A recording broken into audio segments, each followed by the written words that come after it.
The very book. A silly business. Yes, it was a silly business. Tossing one book down and picking one book up and tossing that to one side and picking up yet another and so on and getting nowhere. Nowhere at all. Over and over again. And we went on like that for quite some time, didn't we?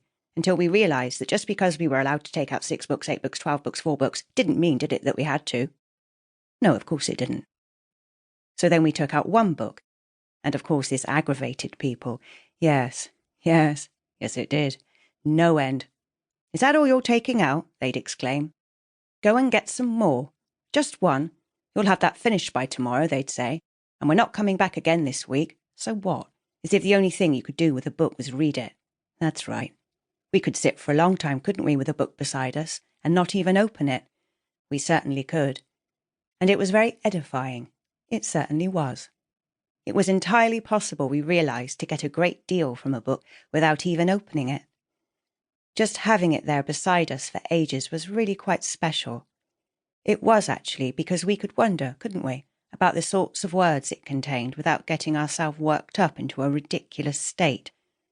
With just 1 book in the grass beside us, we sat there wondering about the sorts of words it contained in a really tranquil and expansive kind of way that in fact enabled distinct images to emerge all of their own accord from who knows where. That was nice. It was, actually.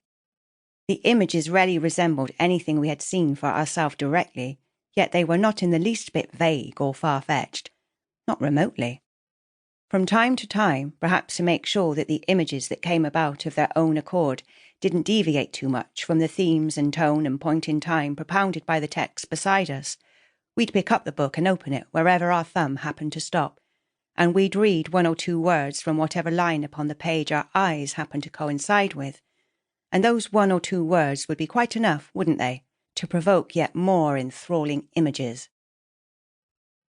When we open a book, our eyes nearly always go over to the left page.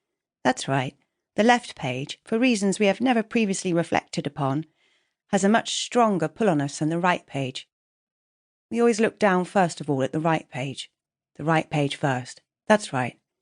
But the words on the right page always seem much too close. Too close to each other and too close to our face. The words on the right page do indeed make us peculiarly aware of our face. Is it our face? Is it? Well. The words on the right seem far too eager, overbearing, and yes, somewhat ingratiating in fact. And very soon our rattled eyes leave the right page in order to seek refuge in the left. We look down at the right page, and up at the left page. We do, actually. And we nearly always read the left page much more slowly than the right. There seems to be more time on the left page. Yes, there does.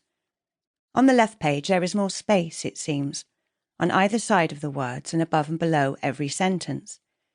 And the left page nearly always has better words on it seems. That's right, words like shone and creature and champagne and ragged and clump, for example. Words that really don't require any explanation. Words that happen one by one, rather than words that bandy together to try to convince you of something that is not happening. It really can't be the case, though, can it, that these distinct operations that words bring into effect are divvied out between the left and the right pages quite so unerringly? No, probably not. Probably it is more likely that we are much more receptive, in fact, to whatever we read on the left pages than we are to what we read on the right pages, because we look down at the right page and up at the left. We do. Which must mean that the book we are reading does not remain still in our hands. It must mean, yes, that after turning the right page over so that it becomes the left page, we shift the book slightly upwards. Upwards, yes. We have a tendency, don't we, of reading the last few sentences on the right page hurriedly. We do, actually. We enjoy turning the pages of a book, and our anticipation of doing so is obviously fairly fervid, and undermines our attention to such an extent that we can't help but skim over the last couple of sentences on the right page, probably without really taking in a single word.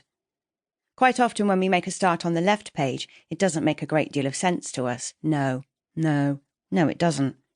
And it is only then, isn't it, that we realise, somewhat reluctantly, that we didn't read the last few lines of the previous page properly.